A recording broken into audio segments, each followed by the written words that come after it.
Hey, Mike, we're spelunking again. We're looking for gems at wide receiver. Second year rookie guys. Let's do it. Producer?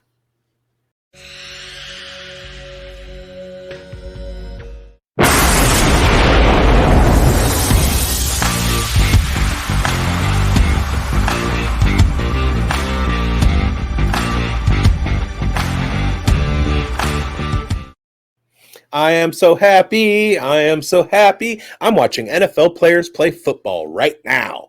Welcome to the Fantasy Forecast with Grindberg and Bigz. He is Grindberg. I am Bigz. You're watching the Fantasy Football Advice Network on YouTube. And we're here to provide you with some riches. We're talking about gems, rookie wide receivers, second-year wide receivers that may very well contribute to your trophy by the end of the year. I'm going to call my list the Big Mac episode because something weird happened after I put in all my sleepers. They all their last names start with Mc. So there you go. With that, I'm going to talk about my first one. His name is Lad McConkey. What? But Bigz, we had no idea that you were so high on Lad McConkey. Yes, you did. I've been talking about him all off season. I've been pounding the desk for him. I am banging the drum. I am the leader of the drum beat, like the dude in Cleveland, Ohio, on the Indians or the Guardians stands. Lad McConkey is my guy. All right. You guys already know. So this dude's route running is off the charts. He's the only drawback to him is he's not great against press coverage, but guess what? If I'm Greg Roman, I'm setting Lad McConkey in motion. Boom. There's your solution right there. He's elite against zone coverage. His quarterback just went down today with plantar fasciitis, which should be manageable. They can put a plate in his foot. I've dealt with it before. He just has to do towel stretches with his toes and everything. Herbert's going to be fine. They're going to run the ball a lot, but they're also going to be playing pretty close to the line of scrimmage. Lad McConkey is a yak god, so he's my gem. Second one, another Mac, of course. I'm talking about Luke McCaffrey. He's a wide receiver for the Washington Commanders. He is the younger brother, more athletic and bigger, to Christian McCaffrey and the son of Ed McCaffrey, who won 2 Super Bowl rings in his life. Got the bloodlines, got the pedigree, has the athleticism. Daniel Jeremiah at the Combine comped him to Garrett Wilson. So there's that. The only problem is he doesn't have experience playing wide receiver. To put that in perspective, you take a guy like Marvin Harrison Jr. Marvin Harrison Jr. grew up with a wide receiver father, played wide receiver in high school. That's 4 years. Let's even forget Pop Warner.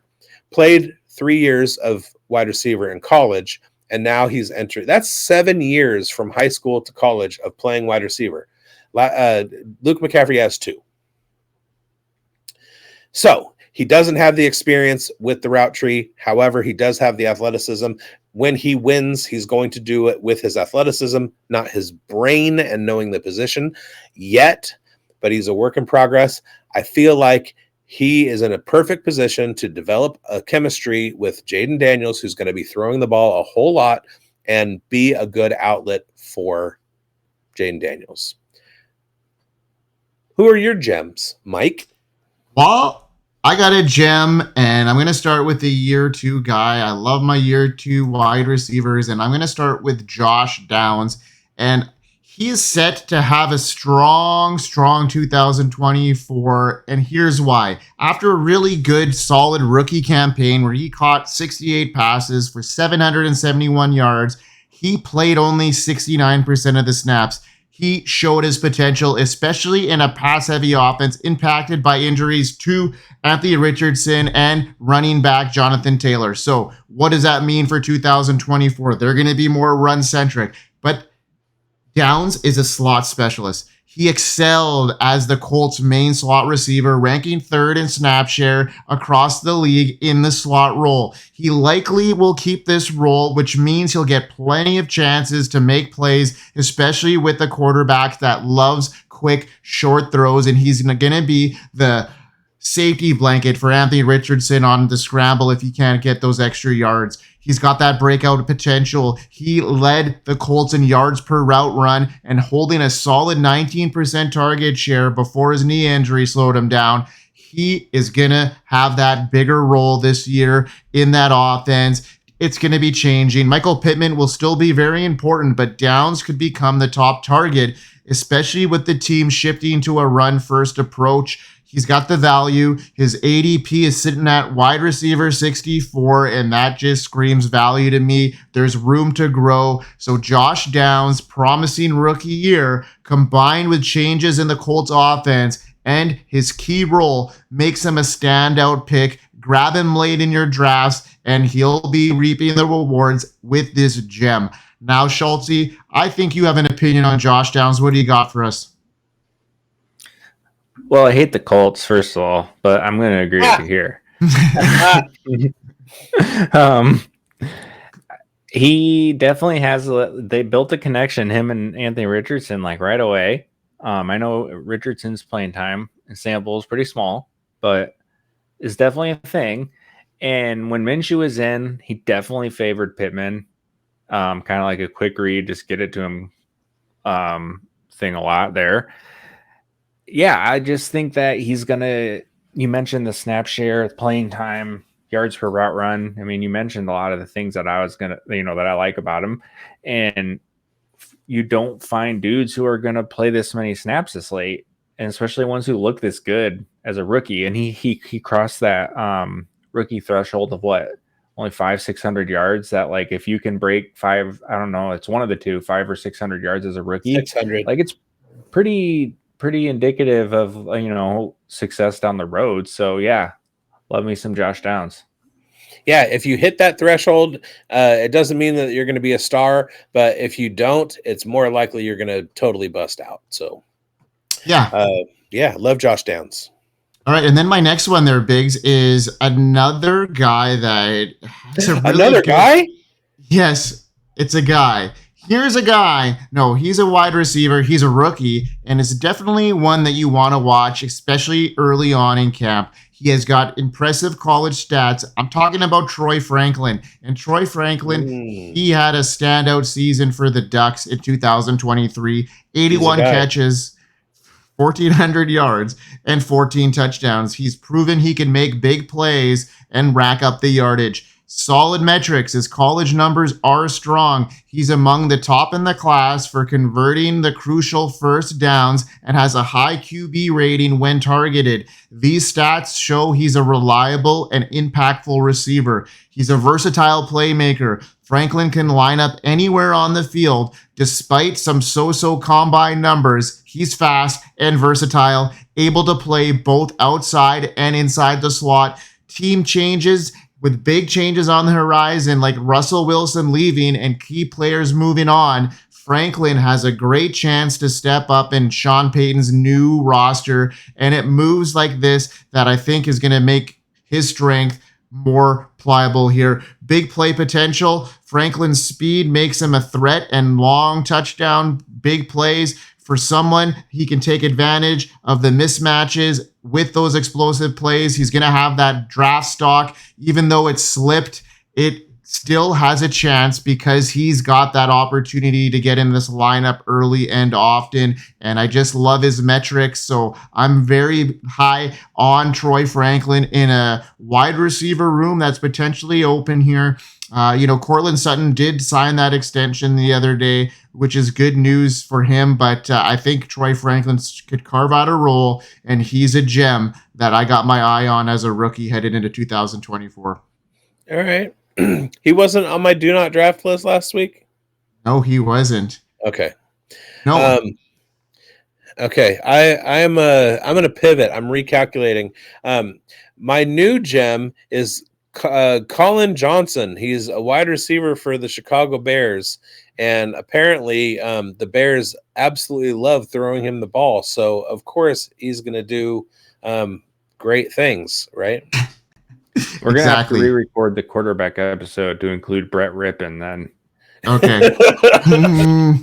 Well, this Hall of Fame game is off the chain. All right, my spotlight. Hold on. Go on. Sorry, I just got something in here. You were talking about great things, and I wanted to mention one great thing that we have on the horizon here. Yeah.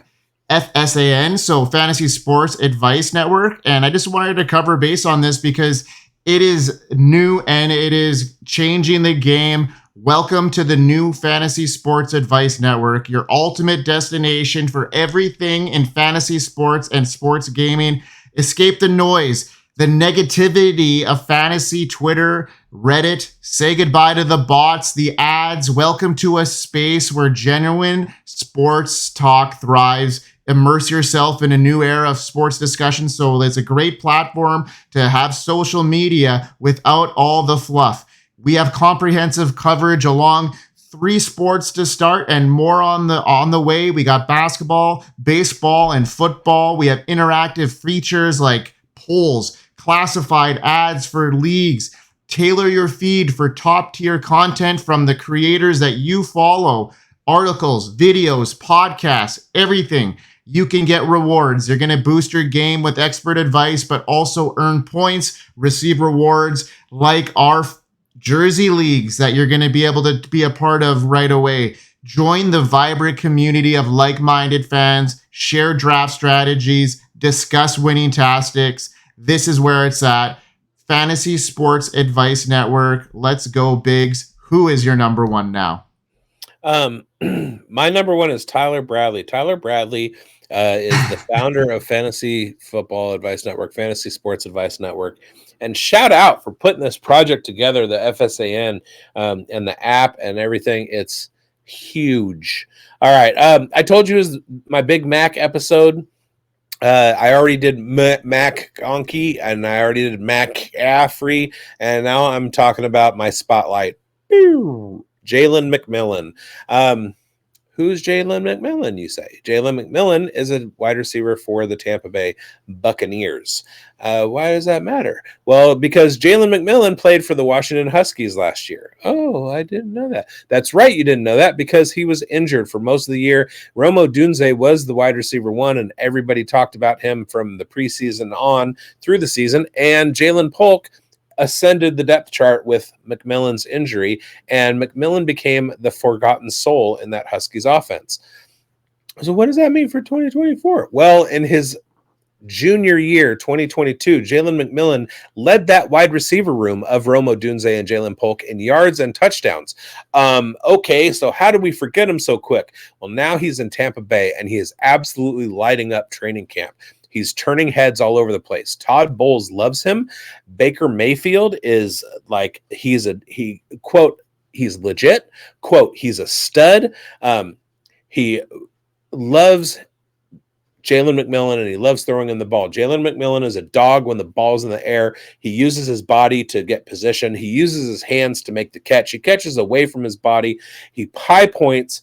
He's doing everything right, including working his butt off, and he is going to quickly earn the wide receiver 3 position in Tampa Bay. And if anything were to happen to Chris Godwin or Mike Evans, Jalen McMillan would become the star in Tampa Bay. Book it. He's a gem. I don't want to hear it. Jalen McMillan, smash him at his value. He's ranked like 188 or something like 210, something like that. He's like, so some leagues he's not even being drafted. Reach for him with your last pick.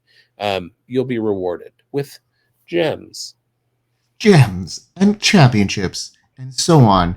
And my gem is coming off a spectacular rookie season where he was picked 22nd overall in the 2023 draft. Zay Flowers made a splash his rookie season. He finished as a top 30 wide receiver, with the Ravens leaning more on the passing game under new offensive coordinator Todd Monken. Lamar Jackson threw more than ever before, and Flowers capitalized on this. He led the team with 77 catches, 108 targets, racking up 858 yards and 5 touchdowns. Plus, he added a touchdown and 56 yards on the ground. Now, coming off of an impressive rookie season, Flowers is set to take his game to the next level in 2024. Even though the Ravens prefer to run the ball, Flowers had a key role in that offense last season. The team didn't bring in any big-name wide receivers and still has stars like Mark Andrews, and there has been some buzz with Rashad Bateman coming back and being a huge factor. I'm not so sold on that, but with these factors, Flowers is likely to stay a top target in the Ravens passing game. Expect his target share, which was 24%, to rise, making him a high-end wide receiver too, with a lot of potential. He showed he's a playmaker last year. He averaged 7.1 fantasy points per game and had a standout performance. 17 point. And then, especially when Mark Andrews was out, his average was 8.2 at that stage. So it was just increased when Mark Andrews was out. And, with him coming back, it's going to add some more stability to that offense. They're going to have a really good run game with Derrick Henry there. Flowers' numbers shot up to 13.2 points per game and a 24% target share in the latter half of that season. And he's going to show what he was made of coming into this year. His second year, I'm expected a bigger role. He's going to be more involved, and he's going to have a great 2024. Zay Flowers is primed to break out again in 2024, year 2, with a clear path to more targets, a pivotal role in that offense. I think he's just a must draft at his ADP right now. Yeah, love Zay Flowers. What if I twisted your brain a little bit and told you that you had a gem of Zay Flowers and a gem of Jaden Daniels, and I traded Zay Flowers for the pick that became Jaden Daniels? All right. And it's also interesting that you brought up a Raven, because, hey, you guys, join us for our next episode where we talk about gems at running back, and I found a gem in the Ravens backfield. All right. Thank you for watching. Like, subscribe, hit the bell so that you'll be notified when that running back episode drops. Go to Fantasy Sports Advice Network. Just go through the things. Make your account. Get involved. It's going to be a great community. Like Mike said, it's all the fantasy sports stuff that you want without the bullshit that you don't. Follow us on Twitter at BigBonedFFB and at FFConnect99 and at SCHU1TZY. That's Schultz. And come see us at the Fantasy Football Expo in Canton, Ohio. We have an absolute squadron of FFAN people. And you can meet all of us in booth 1 and watch us talk on the experts panels. Also drink with us in the bars after hours and watch us play flag football and maybe come play poker with us. It's going to be a great time. Anybody want to come tour the Hall of Fame with me? Just my DMs are open. All right. We will see you next time. I hope you win. Hope you win.